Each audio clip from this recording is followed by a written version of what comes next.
Welcome to Language Learning at Your Library. My name is Ashley and I work at the Mountain Park branch. My experience with learning languages is personal. I've used many of these resources myself while learning German within the last year. I hope that my experience will provide you with a little guidance in teaching yourself a language. However, this is a reminder that the inclusion of a resource in this list does not indicate an endorsement of them. You will need to evaluate the resources yourself to see how they may or may not assist in your language learning venture. This is also not an exhaustive list. Depending on the language you're learning, you may have more or less options for learning.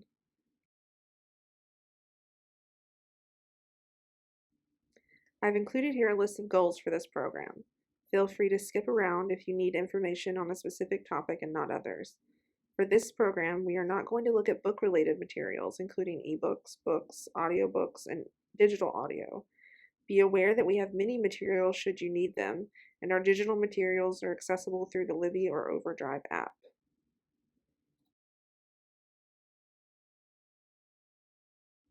Where possible, make learning fun. To do this, you can incorporate familiar movies that have audio in your target language, podcasts on topics you're already interested in, or music that you like. Try to learn how you make sense of things. For instance, some people hate grammar, but I find that I need it to answer the whys I have about a new language and to make sense of what I'm learning. If you've ever studied a language before, what worked for you? What didn't? Flashcards are a great resource, but they aren't the only option for memorization. And the language you choose will obviously affect the amount of and type of resources available to you. In learning German, I looked for apps by searching Deutsch instead of German. For learning new material, I would suggest using a book or a YouTube lesson. That way you don't pick up any bad habits and you have some idea of what you're practicing. But that is based on my experience and my goal for learning a language. If you learn better by watching or listening, you may find books serve you less, but YouTube may work better for you. Try to remember why you want to learn a new language. Parts of this journey will be fun, but you may also struggle at times. It's important to remember why you're learning so you don't give up before reaching your goal. And this last point is especially important for those of us who learn primarily through practice. There are apps such as HelloTalk and library programs such as Hellos and Chow, which can help you gain experience in your target language.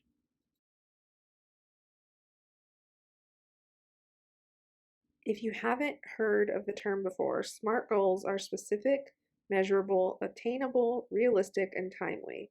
It sets you up for success to have goals which are realistic based on your individual circumstances, including time constraints and other responsibilities you may have. And try to answer these questions while developing your goals. What do you want to learn? What do you already know? How will you know when you've met your goal? How much time will it take? How much time can you dedicate? So since we're discussing how you learn, it may be useful to figure out what learning style you use. You may find that you use a mixture of these learning styles, or that you use one type for grammar and another for vocabulary. That's recommended actually, so you can tackle the language from many angles. We'll go more in depth on the resources I've listed on each of these slides later in the program. Feel free to skip around if you need to. If you're a visual learner, you may be best served by adding images to your flashcards when learning new terms. There are some apps, such as Memrise, which incorporate memes into learning, which could definitely help you.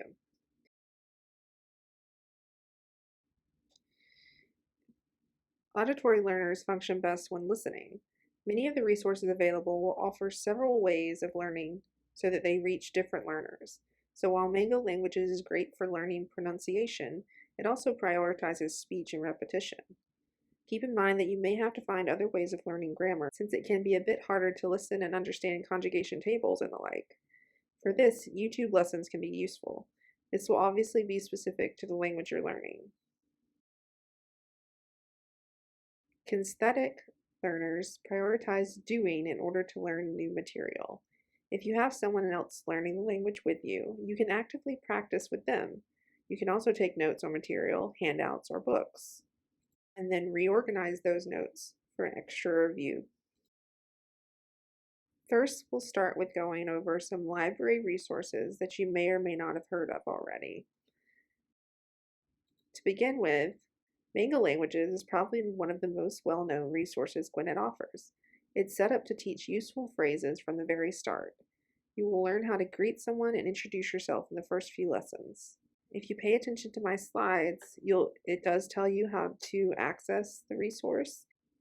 I find this resource most useful for pronunciation.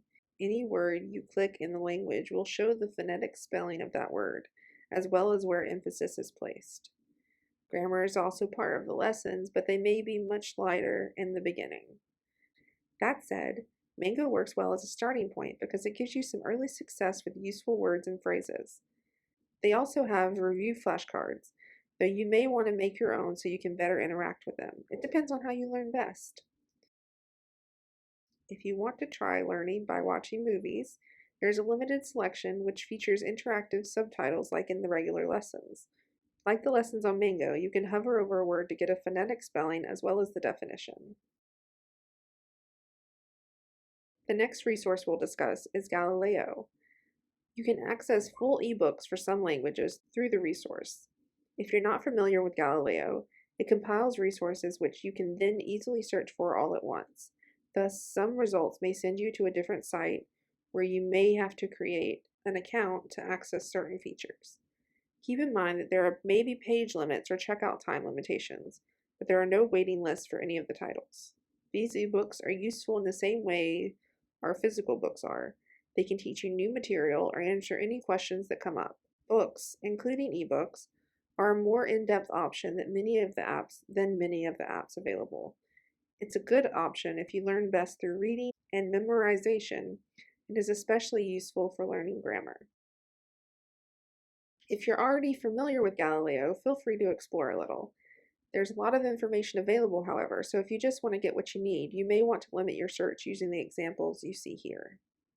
I searched for Spanish language textbook. I limited my search to ebooks that were full text only between the dates of 2005 and 2017. You may want to try this as well or modify it to either expand or contract your results. Our next resource are the GEL courses offered through the library website. GEL courses do not award degrees, nor do they go toward any other degree program. However, they are guided courses you sign up for, and they are free. You'll be able to select when you want to start the class, and each course in the language program is 24 hours long, though that time will be spread across weeks. Languages include ESL, French, Italian, Japanese, Sign Language, and Spanish. These courses are very specific to particular professions or uses. Spanish has the most resources with courses for law enforcement and teachers, as well as general courses. If you're unfamiliar with GEL courses, I have here the ways that you can access specifically the language and arts and then languages programs. But it also has many other options if you're interested in learning about other topics. For the next part of this program, we'll look at resources available outside of the library. Most of these resources I've used myself. They're all free in some capacity, but some of them do have a pay version. I would like to remind everyone that the library does not endorse any of these resources, and you will still need to evaluate each resource based on your own needs. The first resource we'll look at is Quizlet, which is a flashcard tool. I have found this site helpful in reviewing content in a variety of ways. I know sometimes when I learn, I will use hints to cheat my way to the correct answer without learning it the way I should. Quizlet uses several learning tools, including spelling, writing, testing, games, and a limited teaching tool, which serve to break that habit, which ensure that you're actually learning rather than using deduction and logic to answer questions. There's also a community that creates content you can access through searching, or you can make your own. While there are some extra features with the subscription, it isn't necessary.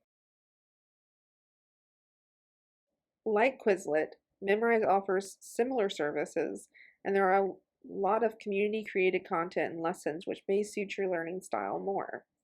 Users can create courses which are helpful, though Memrise offers their own as well. Some courses are behind a paywall, but the site is still useful for its community-created content. The content varies, much like Quizlet, in how it pushes you to learn and recall information. There is some spelling and multiple choice, which are timed exercises. Some community content does function a little like courses with grammar lessons. From my experience, these are useful in how they let you see the bigger picture, but may also be a little overwhelming in the beginning. Our next resource is probably very familiar to you. You're already on YouTube, so why not see what it has to offer? I personally watch Easy German, which is a channel that lets you familiarize yourself with how the language is actually spoken in real time and includes subtitles written in both English and your target language. They have other languages besides German, so Easy French, Easy Spanish, and things like that. Additionally, there are courses people have made. There are also videos which promise quick fluency in a language. Those may have a use depending on your needs. When you're looking for courses, my tip is to be specific in your search so that you're more likely to get what you're looking for. Also, don't forget that there is material for children on YouTube, but this resource may depend on the language you're learning. But since it's for children, actors usually speak slowly and with repetition. You may also be familiar with Duolingo. It's very useful for what it sets out to do. It's rewarding, fun, and persistent. Duolingo will remind you to study and creates incentives along the way. It's best to use Duolingo as a tool to practice what you've already learned elsewhere, because their lesson section can be a bit sparse. Also, unlike Mango, many of the sentences Duolingo uses to let you practice may be silly and not useful in a real situation, though it is useful in helping to retain information. And let's not forget Google. You may already know about Google Translate, so we won't talk about that too much. If you have a question about the differences between words or why one word is used and not the other, chances are someone else has already asked the same question. You can either Google that question or ask on a forum you're comfortable with to get your own answer. I've also found handouts on Google to be especially helpful with grammar, conjugation practice, and using prepositions. If you're a visual learner, consider searching for a worksheet which prioritizes pictures. If you'd like to find out more information on this topic, I've included links here. Thank you for watching Language Learning at Your Library, provided by Gwinnett County Public Library. My name is Ashley Fowler, and have a great day.